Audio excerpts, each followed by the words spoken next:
I pray to every God in existence that an election comes and that the Canadians have voted for this disastrous Liberal Party wake up and learn from their mistakes. Yeah, Canada needs to wake the fuck up. Yeah. We are literally being bent over by these politicians. Like, they're pissing on us and not even giving us the courtesy of calling it a raid. They're like, hey, you guys are broke and poor, but guess what? We're going to spend our money on dumb shit. This is why Alberta wants to separate. This is the Bears Me podcast. This is the Bears Me podcast.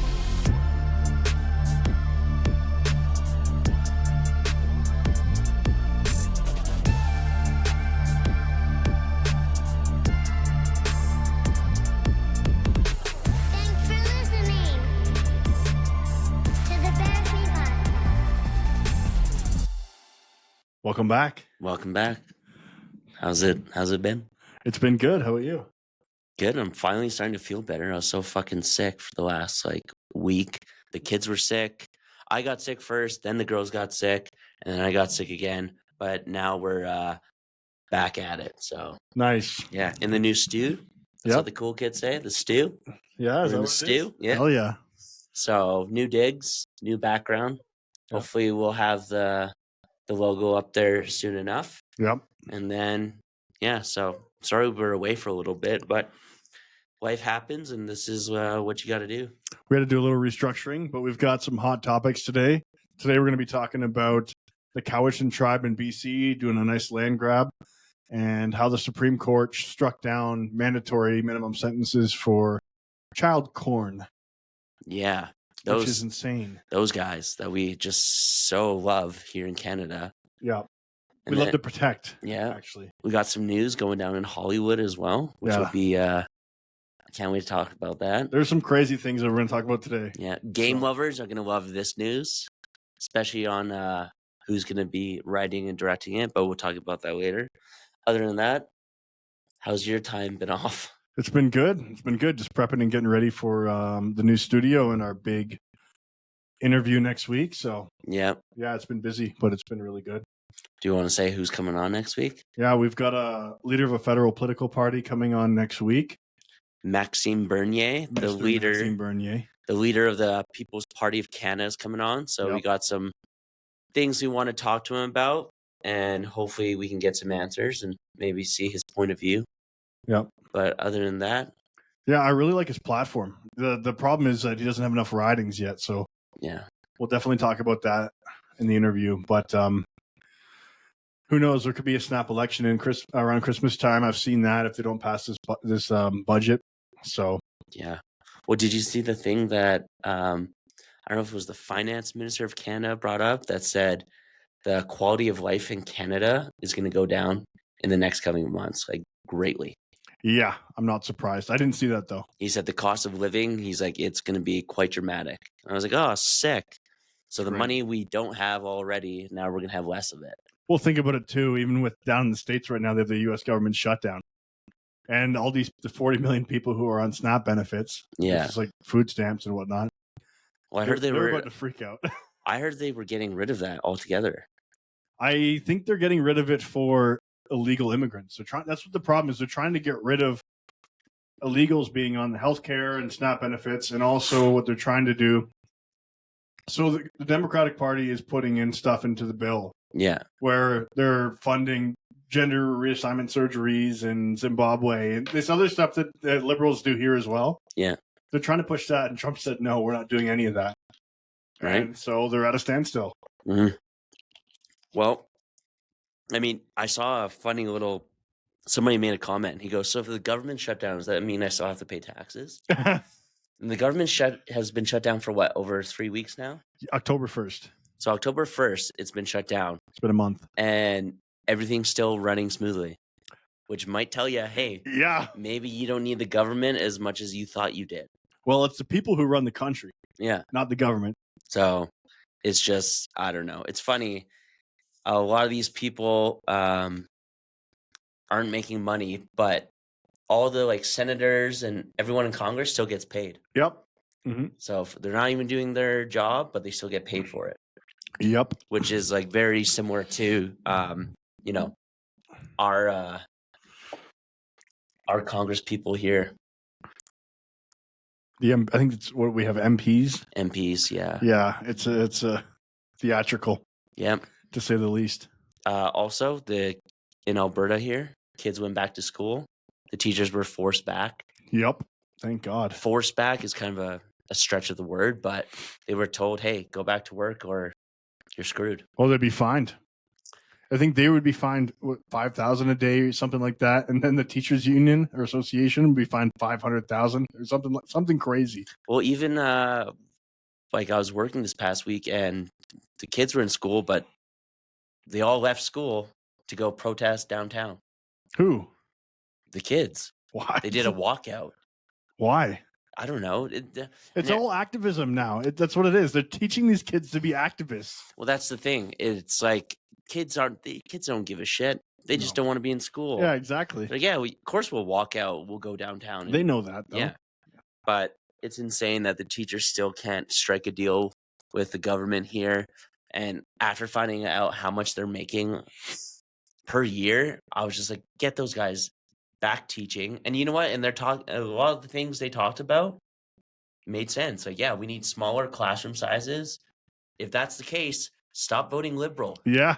Stop having this wave of immigrants coming in, and maybe your classroom sizes will be smaller.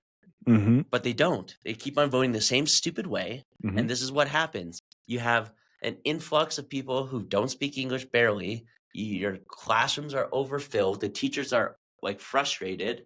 But you know what? They're still making like, $85K a year after taxes. Yep. For 10 months that they work. And everyone says, yeah, they don't get paid, for their summers off. I'm like, yeah. So 2 months out of the year, they're not working, but they still got paid for those other 10 months, not to mention the holidays, Christmas, Easter. That's not even exactly true. They get paid throughout the summer. What they do is they prorate it throughout the year. So if they make $85,000, they divide it up into 12 months and pay them. So they are making the money throughout the summer. It's not really true. I think it was like, what, they make over $7,000 a month? Yeah. Which is insane. But, yeah, I mean, hey, that's what you went to school for. If you vote a different way. If you don't like the way this shit's going, vote a different way. Yeah, well, you wouldn't bitching about it. You wouldn't have such an influx in students if you didn't bring over millions of people a year. That's what you get. You lay in the bed that you make. I'm sorry. And the problem is that all of these unions are in critical industries, and they just kick their feet up whenever they want to make a stand, I guess. But it affects all of us. That's the problem. Well, it's like all these, the teachers aren't working, so the kids are home. So now the parents are trying to figure out, okay, well, most of the kids are, they can stay at home by themselves, but the other half of them can't. And how expensive is childcare? Right? Expensive. Mm-hmm. So, this is what happens. Look, I'm pro-immigration, but we don't have the infrastructure for it right now. No. If we had the housing, if we had the schools, if we had the hospitals, sure, bring people over here. Bring the right ones over. I'm pro-skilled immigration, high-skill immigration. Yeah. Not low-skill, room temperature IQ immigration. There should be a amount of immigrants we're allowed to bring over per year from different countries. We should hire Canadians first, and then any sectors that we need to fill in, engineers, doctors, people that are actually high contributing members of society, those are the people we should bring over. That's how it used to be. Yeah. But now it's just everybody and their cousin can come over. And that's exactly what it is, really.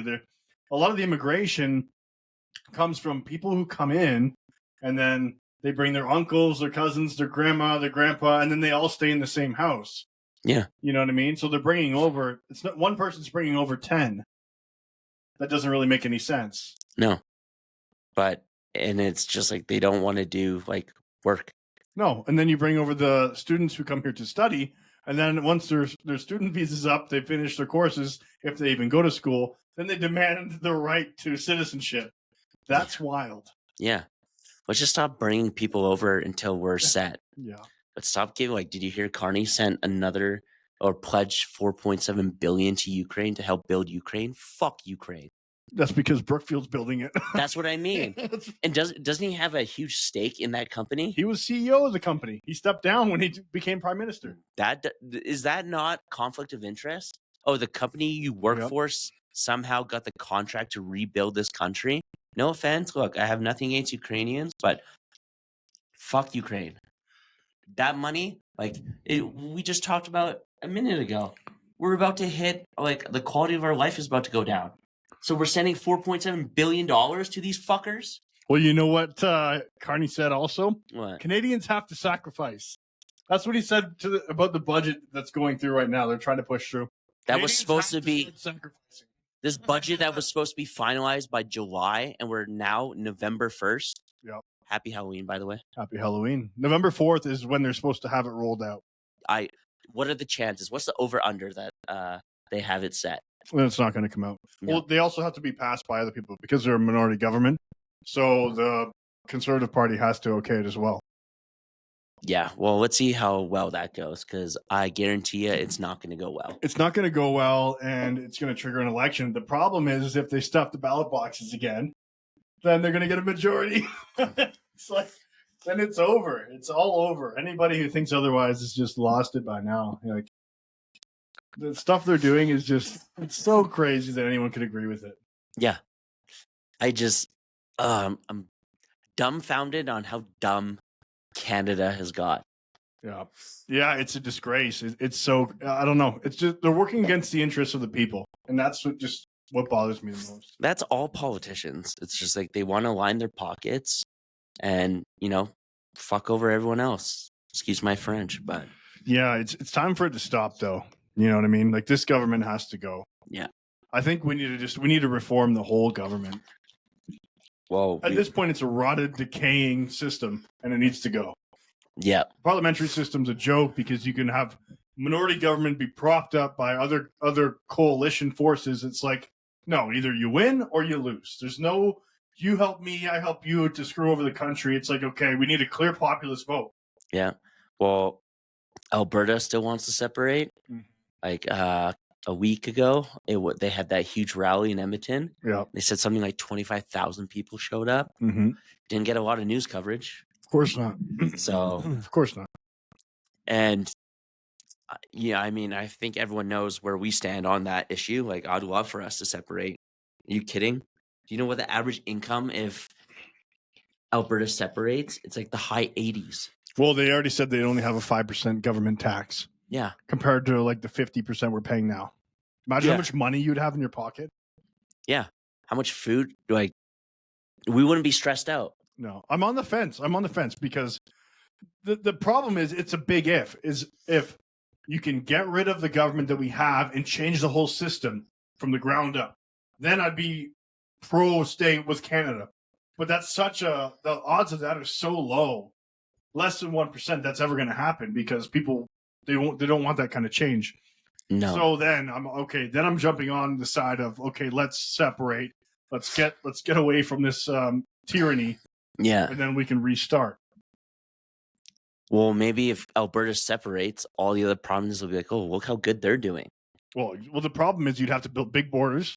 You can't allow illegals in. We're a country at that point. You can't allow these people just to come across the border and work under the table for their cousin. Yeah, no. So we'd have to have serious security. And well, I feel like, we already border the U.S. Mm-hmm. We border Saskatchewan and BC. And up top, but who's coming from up top? No one. Be real. Well, who do we got above us? Was that the Northwest Territories? Yeah. Well, they're funneling immigrants everywhere. That's the problem. There's a ton there, actually. We'd be surprised who would move to Canada. Okay, so we take all this and we start building pipelines.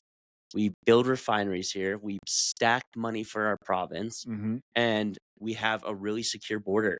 Yeah. I don't think that's too hard to do.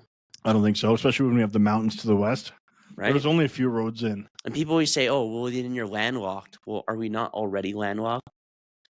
Well, I think you're landlocked to a certain degree because if BC wants anything to get to that province, instead of going around the world, they're going to have to go through Alberta. Okay, so we have them hostage. They won't allow pipelines. Okay, well, we're not going to allow anything to get to you. Yeah. Fly it over then. Don't fly over our airspace. But I mean, so you build a trade deal with BC then. Sure, exactly. Okay, anything coming in and out, cooperation. Yeah, just like how they're doing it right now. But Alberta benefits more. I mean, 90% of oil goes down south anyways, so it doesn't really affect us. Well, that's what I mean. If we build the refineries here, we build the pipelines here, we keep the money in-house, everyone does better off. I agree. Like the Alberta oil sands has the cleanest energy, the cleanest. I don't know if it's, or I guess it'd be the cleanest oil that we produce. Like the standards for like drilling and all that, Alberta is like number one. Mm-hmm. We have the third biggest oil reserve in the world. Mm-hmm. We could be one of the richest countries in the world. I didn't know Venezuela had the most. That's crazy. Venezuela does? Venezuela has I thought the biggest. Saudi Arabia or Nope. Venezuela has the biggest oil reserves in the world.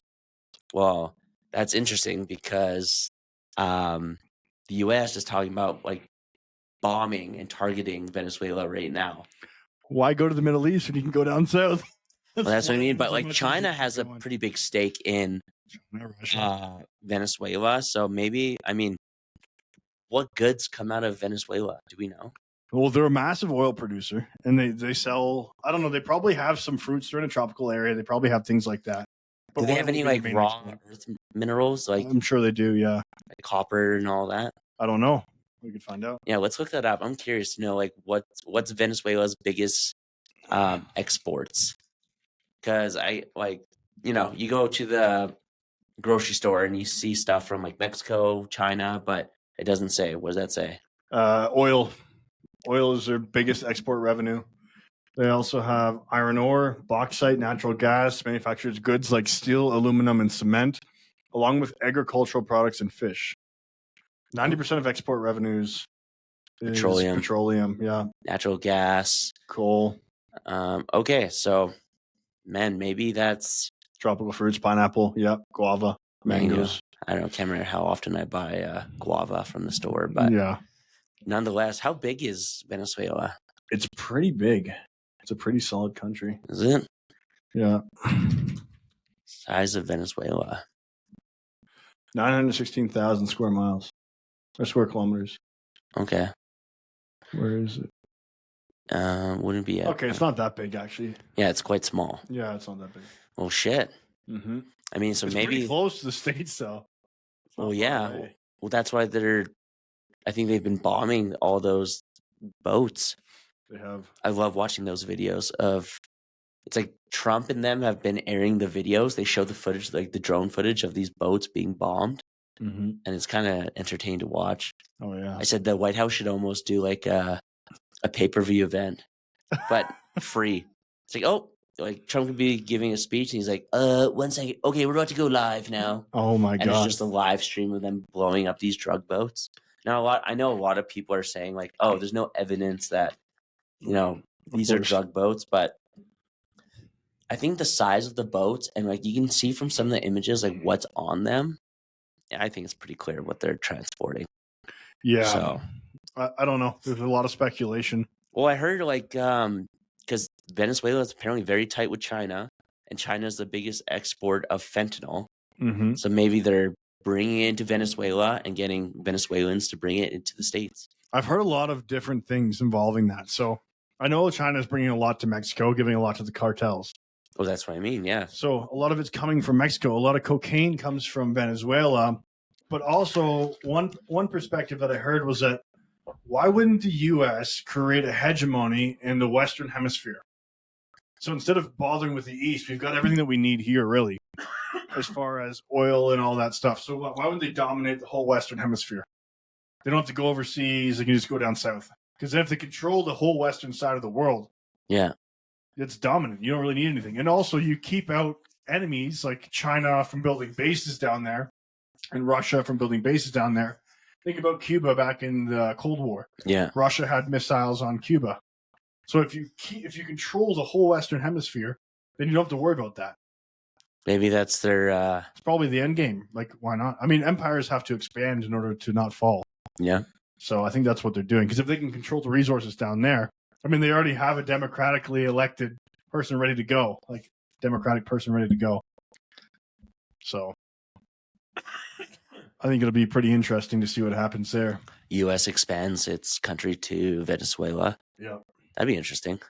The Americas. That's it. Right? Yeah. Okay. Well. Should we get into what we're talking about today? Yeah, absolutely. Let's do that. Okay. So we'll start here. First, So the Cowichan tribe in BC, apparently there's up to 95% of BC is under it's under the potential to be taken over by a land grab from the Cowichan tribe, which, by the way, the Cowichan tribe has 5,500 people. Oh, so they're the government of Canada gave back a certain property to them. Yes, so this judge right here, Barbara Young, who decided to gift the Cowichan tribe a big chunk of the city of Richmond, was hired as a judge in 2006 because of a 1985 amendment to the Indian Act. She's Indigenous, go figure.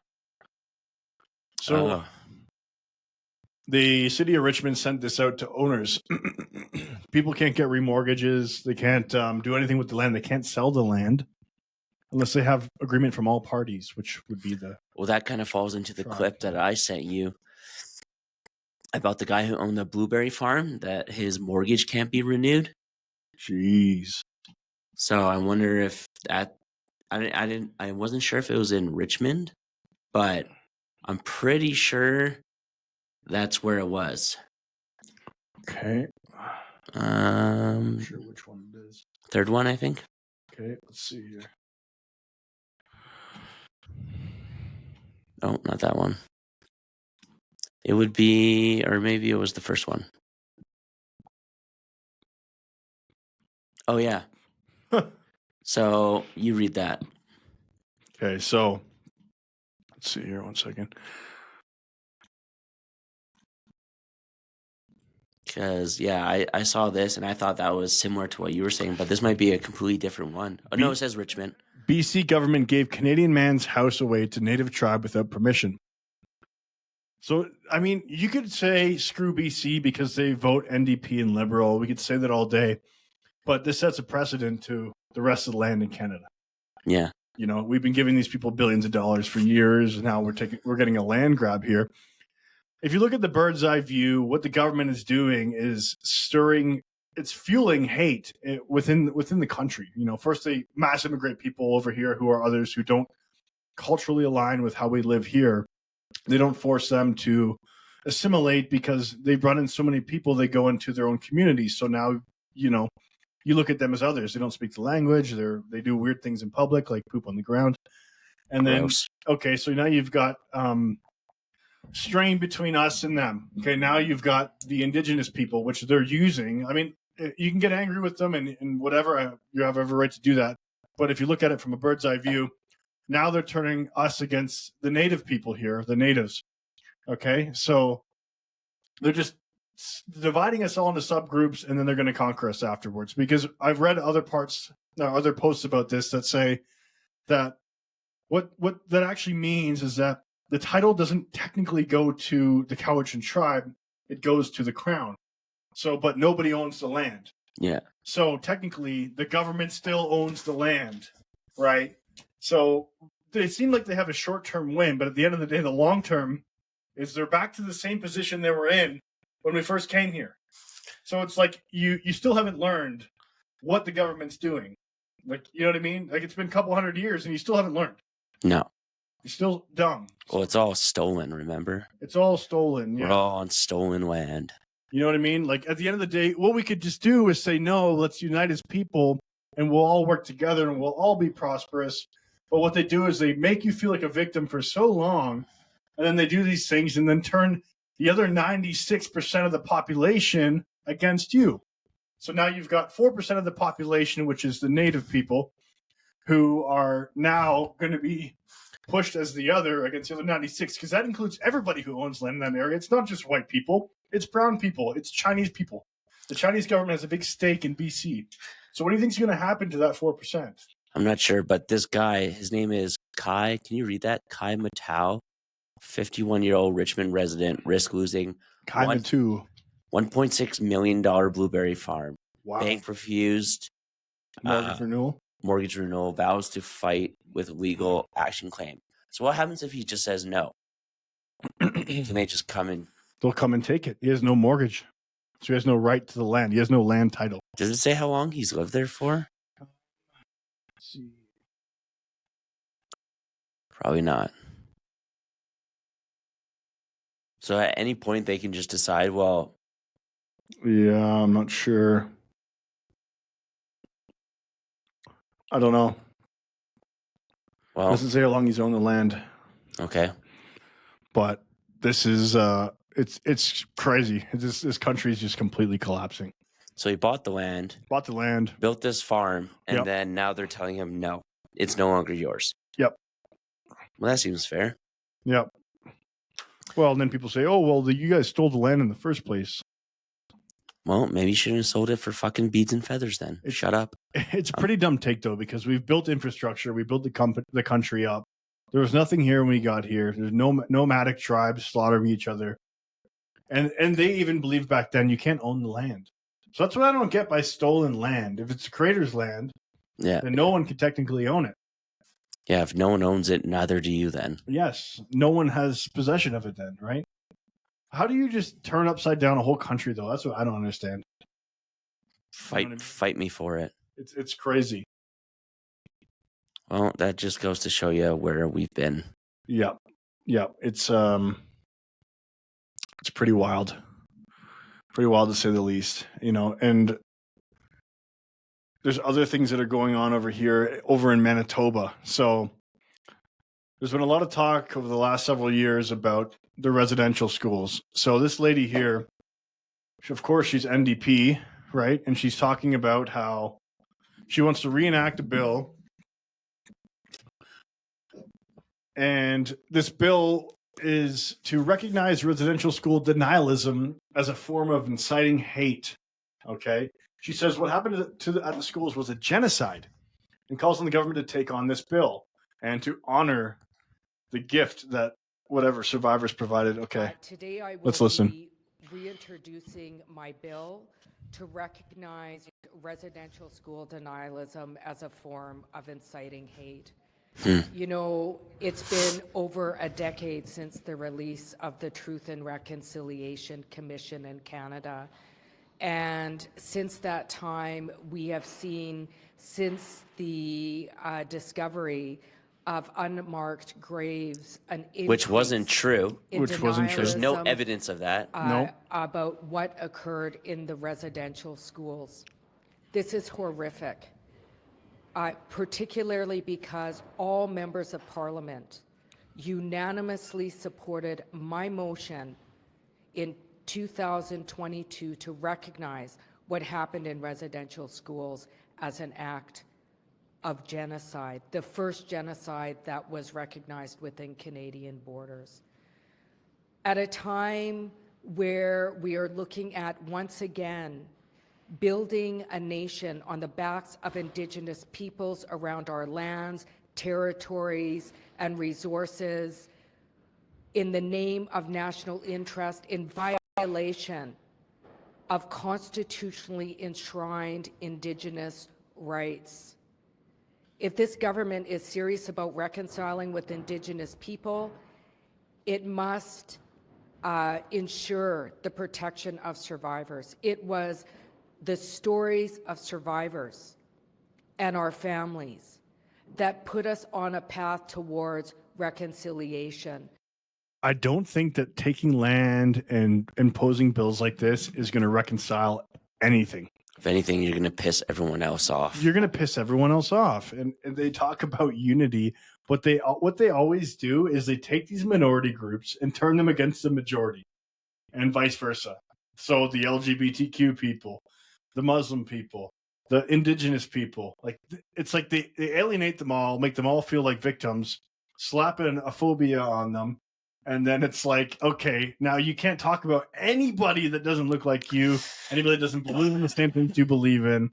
You can't criticize anything. What about the billions of dollars that we give them every year? Is that not reconciling? You'd Like, think it would be. Stop playing the fucking victim. Yep.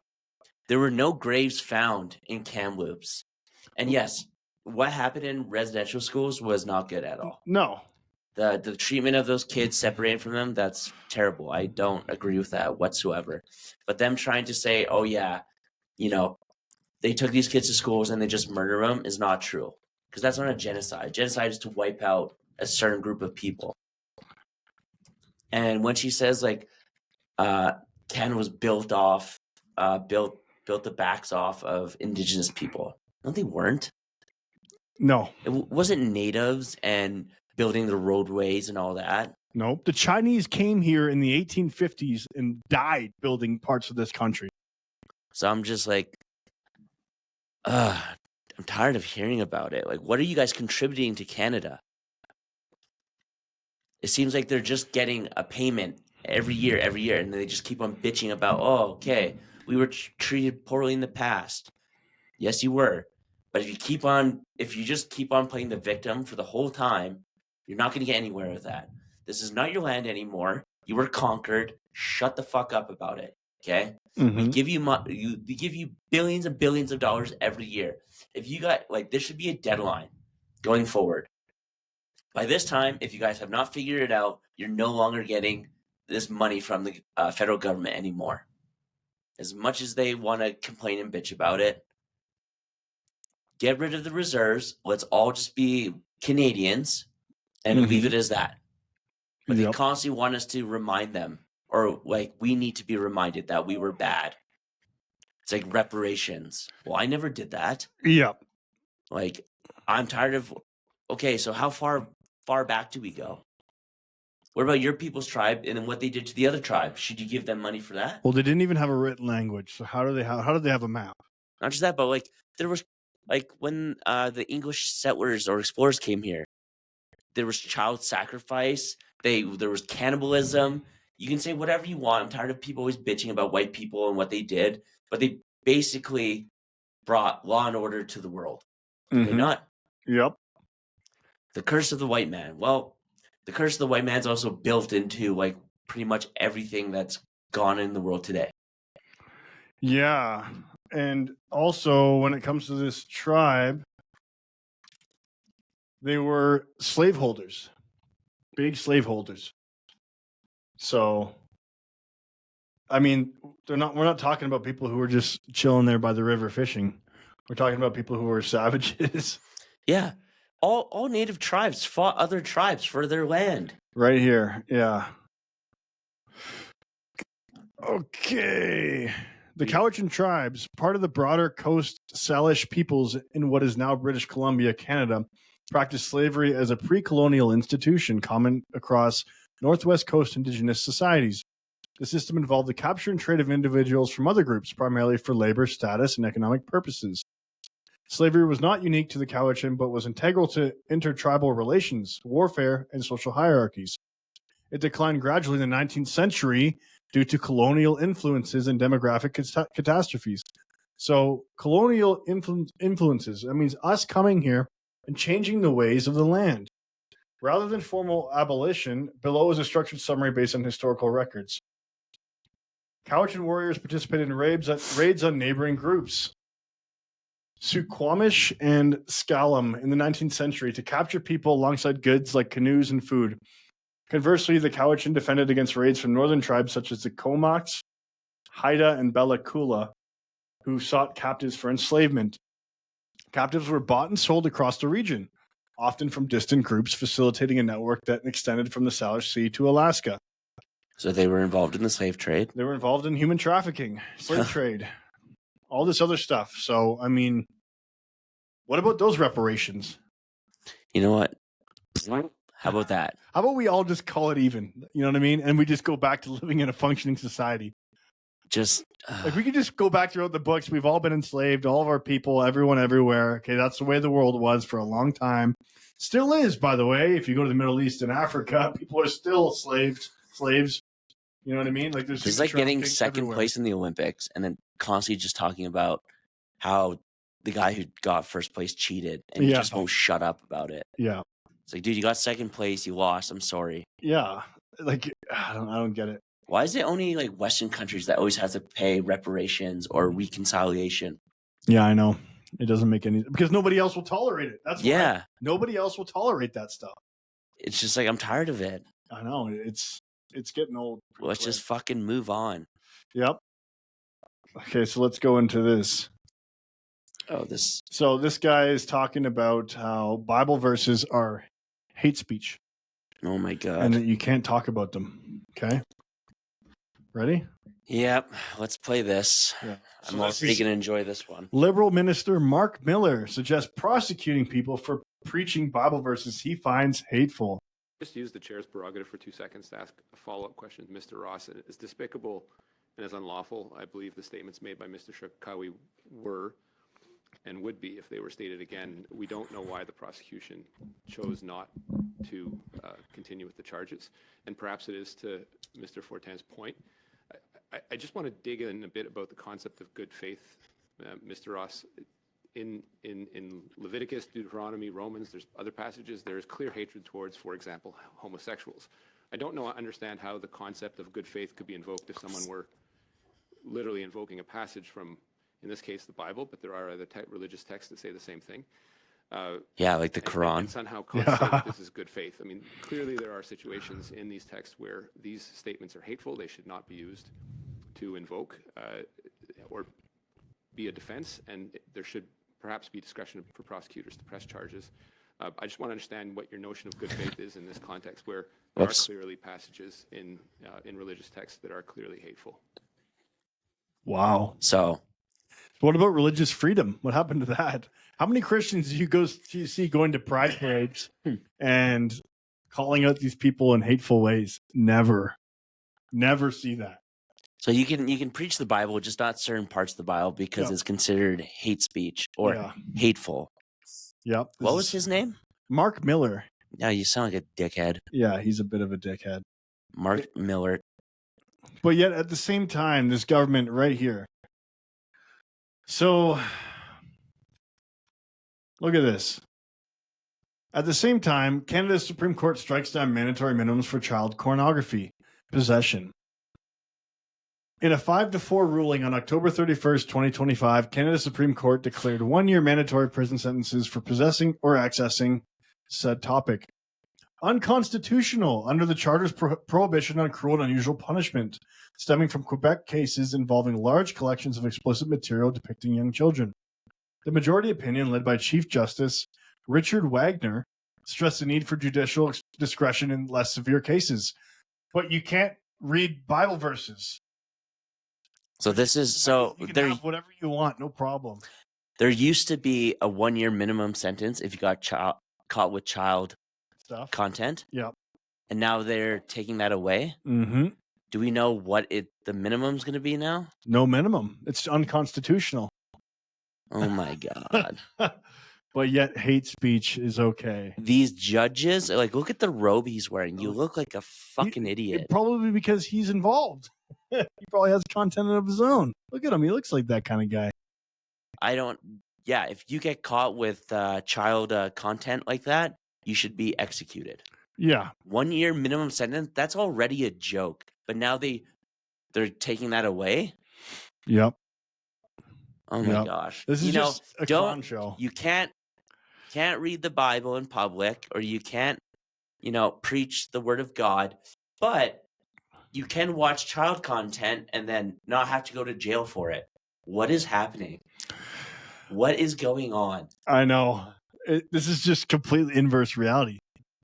It's a theater. We just have to sit back and watch because you can't say or do anything. This is an episode of the Twilight Zone. It is a Twilight Zone. We're taking land away from owners, giving it back to Indigenous people. Yeah. You're not allowed to read the Bible or preach it because it could be considered hateful.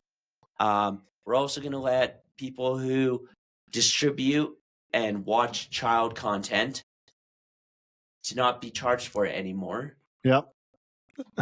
What the fuck is happening? Yeah, it's crazy. And that leads to the next part here. Oh, this is a Canadian Air Force veteran. Okay. Let's hear what this guy has to say. Am I going to like this, or am I going to get even more mad? I like it. He's from Alberta. One of the things we keep hearing about is this term moral injury. And that's one of these cases where it can either be a very large, like 30,000 foot problem, or it can be like right in somebody's individual life. Did we do the right thing? Are we part of the good guys? These kinds of questions. And I hear often people say they don't recognize Canada anymore. do you think that that's part of the moral injury? Like people left, went to fight for a country and come back and don't recognize the country they return to?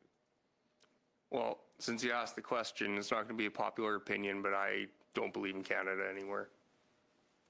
Mm-hmm. I'm an Albertan and I want to leave.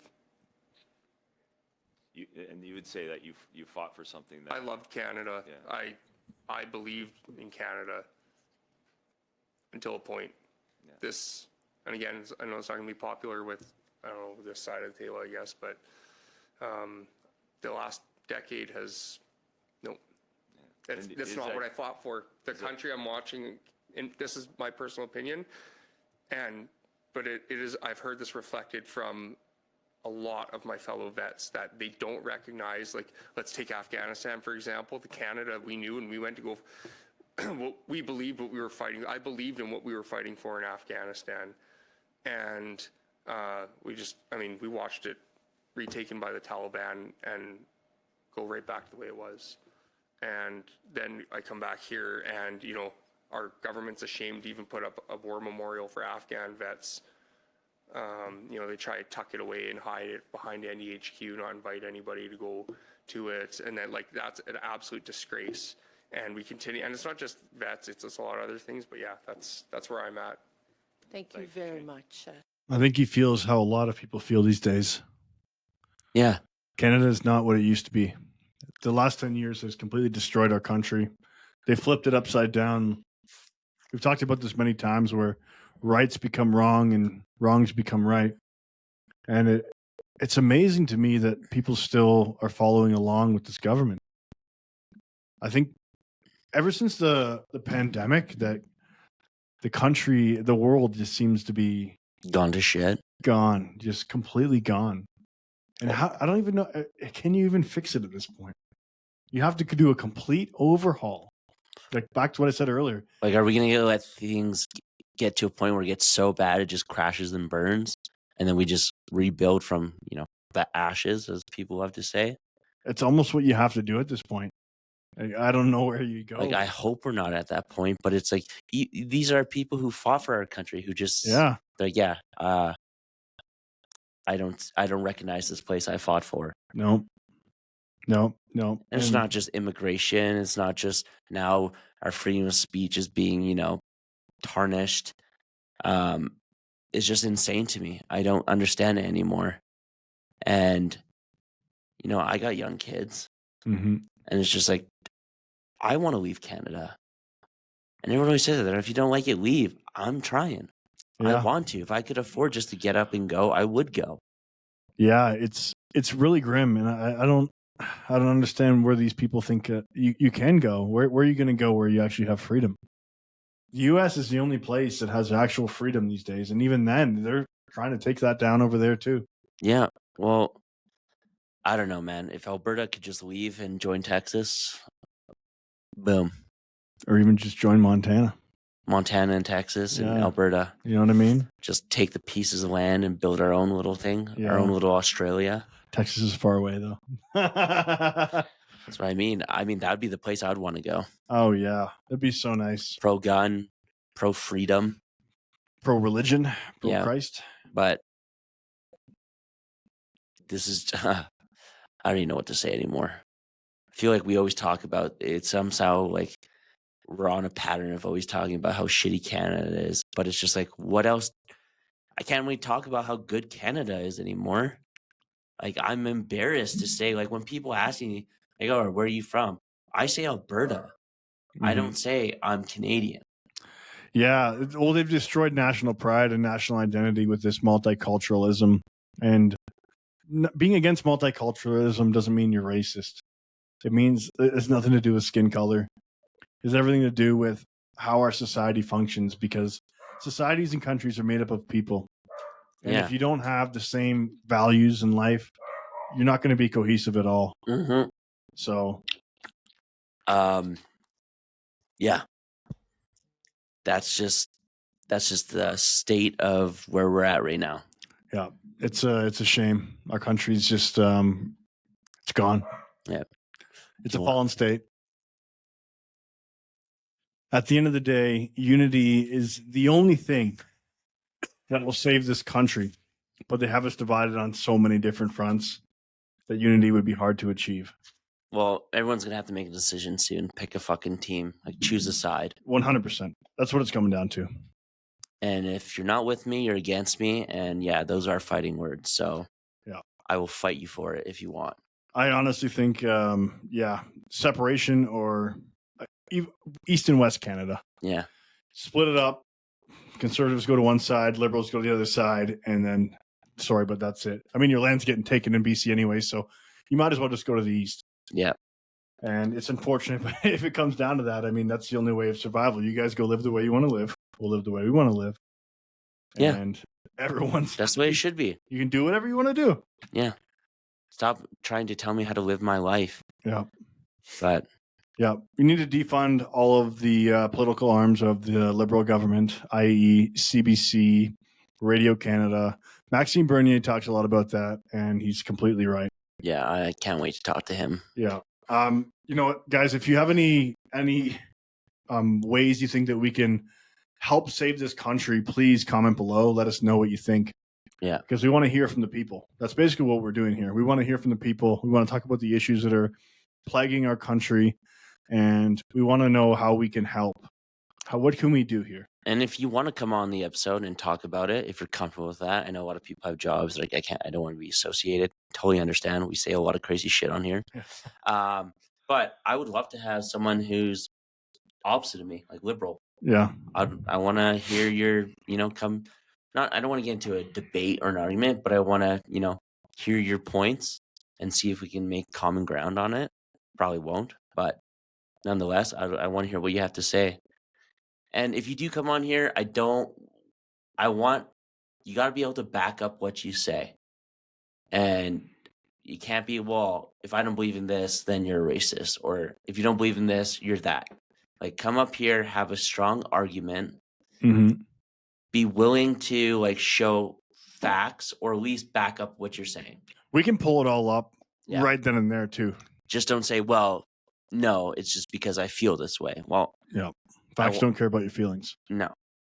My buddy, I was actually talking to him today about the whole land grab thing. Yeah. And he's like, well, he was taking the opposite side of the argument. And he was saying, why don't you bring on an educated Native person to talk about it? I was like, okay, do you know one? He said, yes. Really? So I'm like, okay, let's do it. I'll have them on the podcast. Let's go. Oh, dear. Well, then we can just hear their side. I don't know any Native people, to be honest with you. I've met some, talked to some, but I don't know anybody personally. I'm not friends with anyone, so. Sure, if you drove downtown Calgary, you could find one or two. I see them all the time downtown. They're not in the best shape. Nope. We need somebody who's educated and who knows. I don't want to hear political nonsense either. I want to hear legitimate. If they come on, stuff. I want to dress up as settlers. I want a musket Cowboy. with me and everything. Indians. I think that'd be hilarious. That might be provocative. We could just have a normal conversation. I'm wearing my #1 colonizer shirt. Yeah. Let's start off heated. Okay, what else? Let's get into. Did you have anything that you wanted me to pull up over here? Yeah, I want to talk about. You know what? Actually, we did this one already. Oh, we did? Okay. Let's talk about some big news in what's the third one? I think that was it. What was the second one then? 1 second. Okay, well, I'll leave that there. Yep. What's this? Oh, here we go. This is the one I wanted to talk about. Okay, I'll let you lead the charge, my friend. Yes, I can't wait to talk about this one. All right, guys, we have another LGBT. I don't even know how you say that properly anymore. So, wow, they've added a lot on there. The headline reads, PM Mark Carney says upcoming budget will tackle gender-based violence and support 2SLGBTQI+ Canadians. Now, what does that say? Can you read that part for me? Prime Minister Mark Carney says building a stronger Canada starts with protecting and empowering one another. In the upcoming 2025 budget, his government will increase funding for organizations that combat gender-based violence, support the letter community, and advance women in leadership roles, ensuring they have the resources needed to continue their vital work. So we're basically gonna give money to people who are mentally ill for gender-based violence. Yeah. I don't know anybody that faces gender-based violence. I've never seen in the news trans person attacked by straight white male. I've never seen that before. I've seen it in the UK. Actually, I've seen some Arab dudes taking on some trans people the other day in Germany, but I've never seen it in Canada. It's because his son is a they-them thing. It's identity politics. It's what it is. My thing is, like, we don't have money. Why are we pissing away money for this? Yep. Something that's not a real thing. Well, he pledged $57 million to that over the next 5 years. For what? No idea. To clarify to the kids that, yeah, you guys are mentally ill, you're having trouble. Well, yeah, how about we put that money towards things like, hey, getting them psychiatric help. Yeah. Make them understand, yeah, you can be sexually confused or confused about your gender growing up, but doesn't mean we should give them hormone blockers, which is not a real fucking thing, by the way. It's called gender dysphoria. Yeah. Gender that's dysphoria, legitimate that's term. a real fucking thing. Medical term. Hormone blockers are not hormone blockers because you can't block your fucking hormones, you dumb fucks. Okay? Do you know what those do? Do you know what the original cause of those things were? I don't. For? No. Chemically castrating, PDF files. Yeah, those. Okay, I have heard that actually. You can't put your hormone or puberty on pause. Once you do that, there's no going back. This topic gets me so fired up because it's like we have so many other issues that we need to worry about. But no, let's spend money on this delusion. We're giving billions of dollars to Ukraine, and we're giving hundreds of $millions to these kids who can't decide if they're a man or a woman or not. If you can make kids believe in Santa Claus for the first 12 years of your life, what does that tell you about suggestion? Well, this is going back to the teachers thing too. It's like this whole thing started up when Danielle was banning certain books. Yeah, and it's all connected. A lot of the books that they said they were banning, that they weren't even banning. They were just going after certain books, sexually explicit material for fucking children. Well, look, Life with Sunduran, I think that name is. 4.1 million Canadians are using food banks. Over 200,000 people are homeless, but this is the nonsense they continue to focus on. I pray to God in existence, every God in existence, that an election comes and that the Canadians have voted for this disastrous Liberal Party wake up and learn from their mistakes. Yeah, Canada needs to wake the fuck up. Yeah. We are literally being bent over by these politicians. Like, they're pissing on us and not even giving us the courtesy of calling a raid. They're like, hey, you guys are broke and poor, but guess what? We're going to spend our money on dumb shit. This is why Alberta wants to separate. Yeah. I'm tired of paying for this shit. Yeah. Like, fuck off. I don't care about it anymore. You know what I do care about? Being able to pay my bills on time, being able to save money, cheap groceries, spending time with my kids, and not having to work, ridiculous amount of hours end on end on end. Mm-hmm. Like, people want to be able to enjoy life, not work 24/7.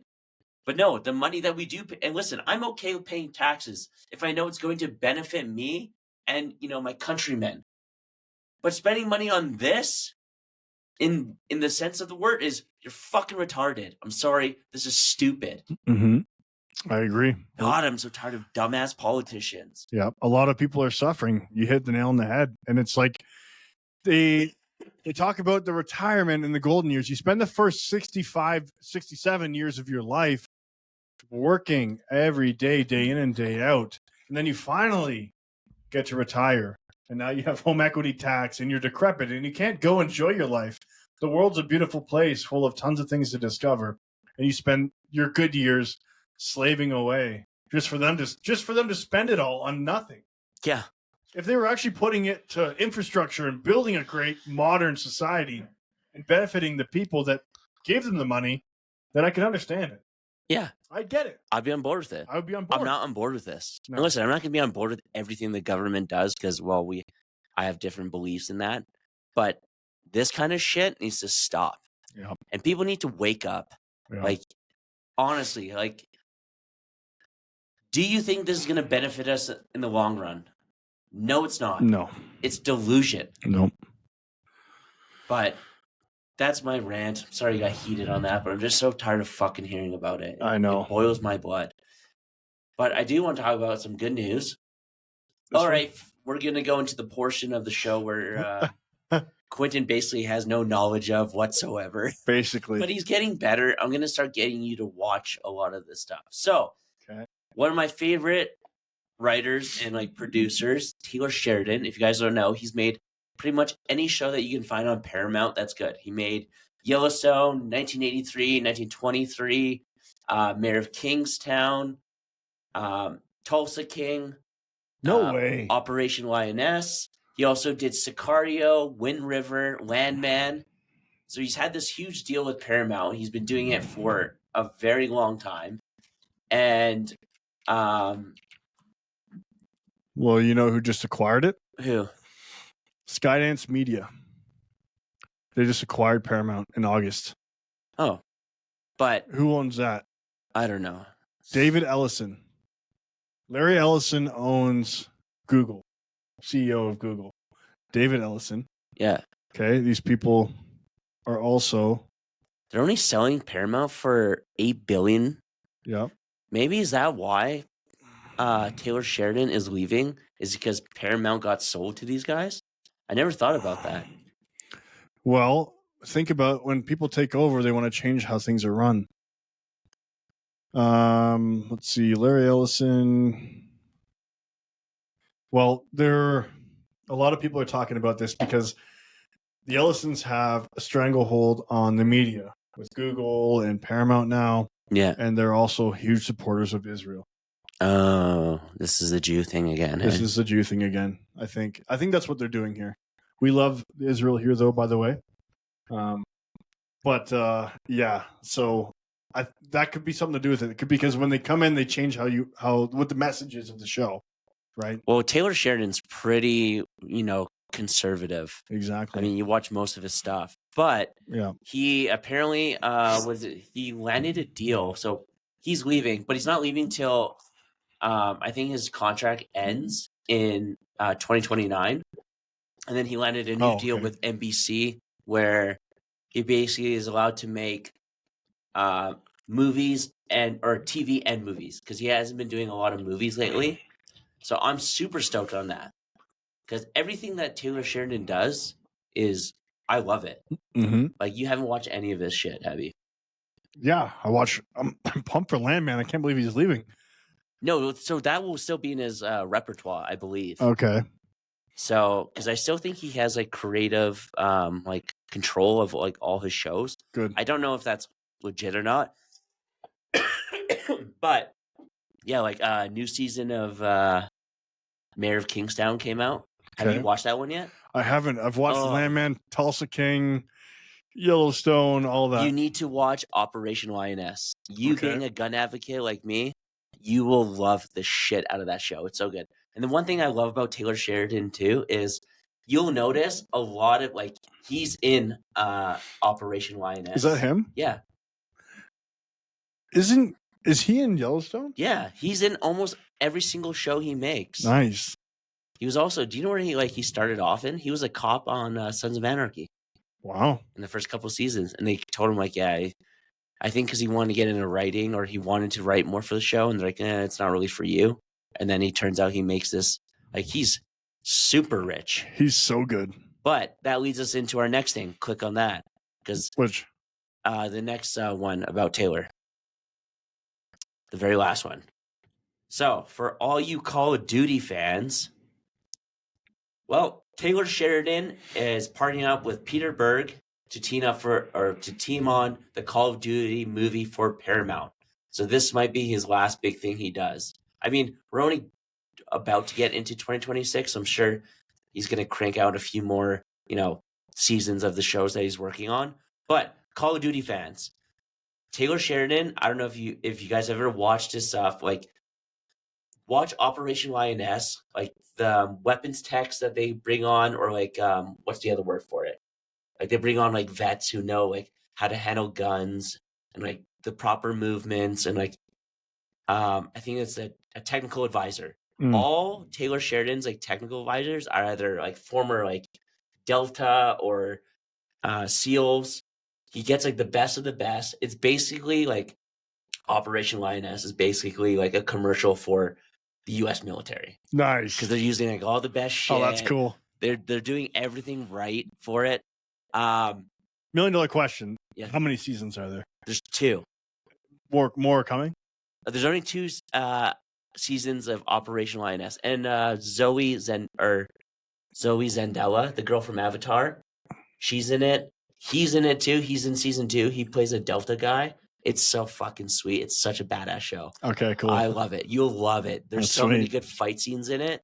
And then if you guys don't know who Peter Berg is, he also did Lone Survivor. He did what is it called? Deepwater Horizon with Wahlberg. So he loves these kinds of films. And the fact that they're both doing it, I just hope they do the casting right for Call of Duty. And now I don't know, like, are they going to follow like the Call of Duty like Modern Warfare like storyline? Like, are they going to have Captain Price?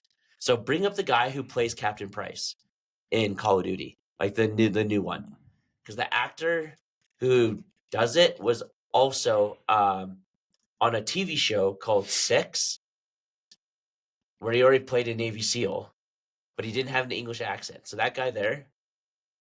So put actor.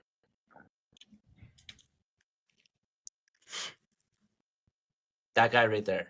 Okay. So him. Barry Sloan. Yeah, he's not just a voice actor, he's a legit actor, and he's already done like a military show. It was called Six. It was like the first Navy SEAL TV show that came out. It was like it came out right before SEAL Team did. Okay. I hope they cast him in it because he's already does the voice for the game. He already knows the character, knows everything about it. But I'm curious to know, like, are they just gonna have their own kind of storyline, or are they gonna follow the story from the game? Because what we've seen in a lot of TV shows or movies when they go from game to film is a lot of them get kind of butchered. Would you not agree? Yeah, well, they always try to change it. Yeah. Like, what was the one that so far that I've seen that's been really good was Fallout. Okay. Everyone loved Fallout, and I think they did it really good. But like, if you look at was it The Witcher? People kind of liked it. People didn't. Well, Henry Cavill ended up leaving. I know they got Liam Hemsworth as I forget the character's name, Geralt. Well, I can't remember, but just there's been a trend of when Hollywood does games to movies, they end up, sucking. Well, just like the Gray Man series, they could have done that movie so much better. Like, that book series was the best book series. Oh, and they had Ryan Gosling as him? Yeah. My thing is, like, the on. whole thing about a Gray Man is he, like, blends in. He doesn't stand out. Mhm. That whole movie, Ryan Gosling was, like, dressed super flashy. Yeah, they ruined it. Yeah, I didn't like that movie. I love that book series. The guy's coming to Calgary in February. I can't wait. I'm going there with the new book. Oh, yeah? Yeah. Gonna get your little signature? You Get him to bet. sign it? I can't wait. Get a little picture with him? Yep, definitely. Fanboy out? 100%. Give him a little kiss on the lips? Maybe. Oh. Gate. Yeah. So that's I think that was probably the most exciting news I was stoked about. I was pissed when I found out he was leaving Paramount, but then when I found out he's doing a Call of Duty movie, so you have to think about. But it all depends if they do one movie per game series, or do they just compile it all together and make it bullshit? Well, that's what I mean. 2 Like, hours? are they going to do like a World War II Call of Duty, or are they Mhm. going to do like Black Ops or Modern Warfare? I think what I'm guessing is they're going to go down the Modern Warfare route. I feel like it's Mhm. going to, Well, they can't go down the World at War route because that was like World War II, was it not? Yeah, but they still make World War II movies and shows all the time. Yeah, I guess. And these fucking guys can make it no problem. The way things are going right My now. thing is, like, you have to remember, Call of Duty's fan base is huge. Oh, yeah. So you're either going to piss a lot of people off or you're going to make them very happy. So what I hope they do is I hope they get, like... But either way, people are going to go see it, right? Oh, yeah. It will be probably the biggest movie. Mm-hmm. Even if people who don't play Call of Duty games, the fact that Peter Berg's doing it, Taylor Sheridan's doing it, it'll be fucking huge. I'm sure if he's running it, he'll know all this. He'll do it so good. Oh yeah, I just hope they bring fans, like some gamers on, and like this is like one of the biggest video games ever played. Mhm. It's like this Grand Theft Auto, like Yeah. when the last Modern Warfare series or whenever it came out, like they make billions of dollars. So it's like, do it justice. But I thought it'd be cool if they made it into like a series. But at the same time, like, I hope they do it in IMAX too. I'll be nuts. Call of Duty movie in IMAX would be so That'd be sweet. sick. 4 GTA 6. Oh, that's another one. I'm surprised they haven't made that into a movie. Yeah, I know. Like, Well, I don't know. all right, There's more of a storyline, I think, with the Call of Duty games. yeah. Well, I feel like it resonates with a lot more people, Call of Duty, than it does Grand Theft Auto. Yeah, I mean, stealing cars and shooting people. Yeah, running over hookers. Yeah.